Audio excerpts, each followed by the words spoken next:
What is going on, guys? This is Soda from Minnesota, and I've got another My Team gameplay for you. And look at this guy's team: Jerry West, Larry Bird, LeBron James. And get used to seeing LeBron because this guy used him early and often. But I'm not really going to be talking about the gameplay too much in this video. No, I'm going to be talking about the NBA draft, which just finished up a couple hours ago. And I'm just going to give you my reaction on it, my thoughts, and kind of from a T-Wolves perspective. As you can see with my T-Wolves jerseys, I am a huge T-Wolves fan. So I'm going to give you my opinion on what they did, but more specifically what happened around the league too. And I'll start off with the number one pick being Anthony Bennett. Cleveland takes him, and that was a complete surprise. I don't think anybody expected that.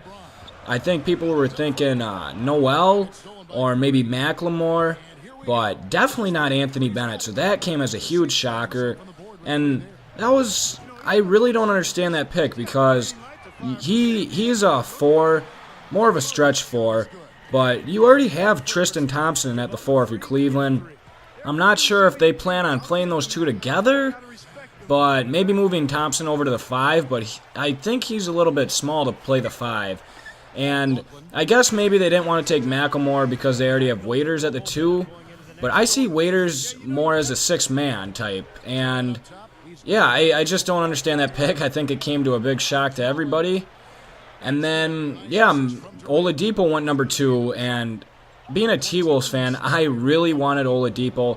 That was my number 1 guy for the T-Wolves, but I knew he wasn't going to last till 9, so I think Orlando did a really good job with that pick. I think he could end up being pretty good, actually. Washington takes Otto Porter at 3, and I think that was the one pick that most people expected. They're in need of a 3. They already have Wall, Beal, a really nice front court, or back court, excuse me. And I think Otto Porter will definitely help them. A very good defender. He reminds me a lot of Tayshaun Prince, and I don't know if you guys see that comparison, but I could see him ending up being kind of like him.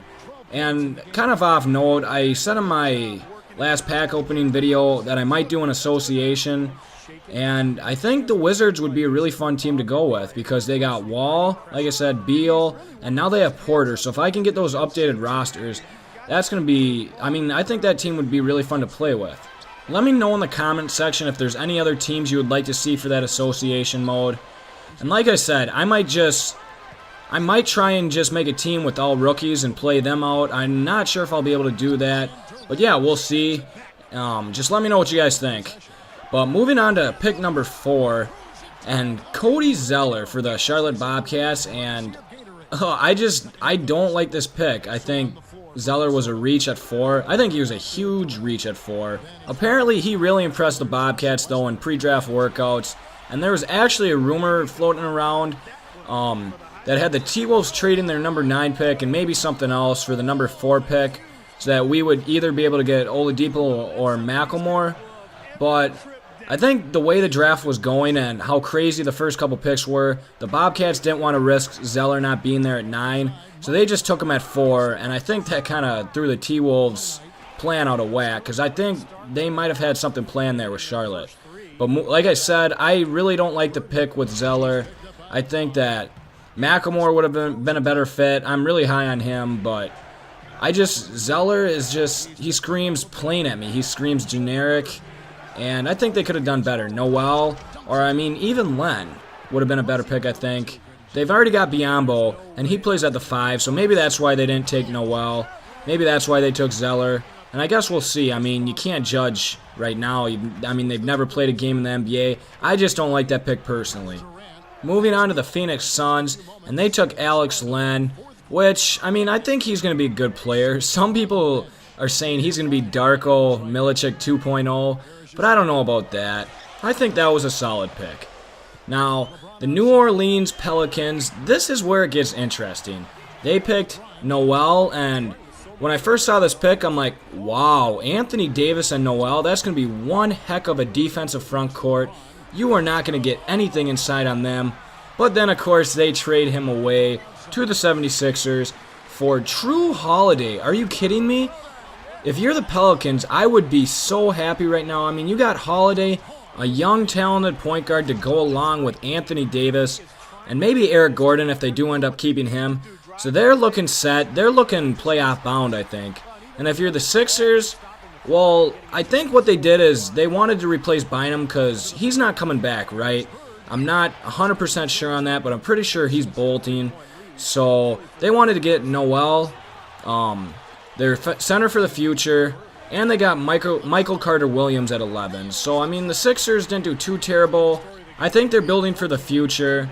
But anyway, on to pick 7, and finally Ben Mclemore gets picked by the Kings, though. And, you know, I'm really not too bright on the Kings because they traded away Thomas Robinson for pretty much nothing. I mean, they just, I don't know. I don't like Mclemore going there, mainly because I wanted him to be a T-Wolf. And it was only 2 picks away, and of course Sacramento snatches him up. But that's a good pick for them, and I think he'll be pretty good. At pick 8, you have KCP, Kentavious Caldwell-Pope, and I think if he doesn't go 8, the T-Wolves take him at 9 and keep that pick. But he went to the Pistons at 8, and that means the T-Wolves are stuck at 9. Who do you take if you're the T-Wolves? Because you need a shooting guard, and the best player available, Trey Burke. You don't need another point guard. We don't want to start the point guard thing again. So what the T-Wolves did is they traded the 9th pick to Utah for picks 14 and 21, and they used the 14th pick to draft Shabazz Muhammad and pick 21 to get Georgie Dang, I think that's how you pronounce his name, the center out of Louisville. I think he was a great pick at 21, a good defensive center, and that's exactly what the T-Wolves need, a rim protector. And I think you can pretty much say goodbye to Greg Steensma. He isn't coming back. But let me talk about Muhammad. I really like this kid. I think he's going to be pretty good. Had a couple of issues coming out of college, but he's a very good scorer. I think he's NBA ready, at least in that aspect. And I think the T-Wolves did a good job there. And I ran out of time. I wanted to say more about what the T-Wolves did, but I guess I'll have to save that for a future video. Anyway, thanks for watching, guys. This is Soda, and I'll see you guys later.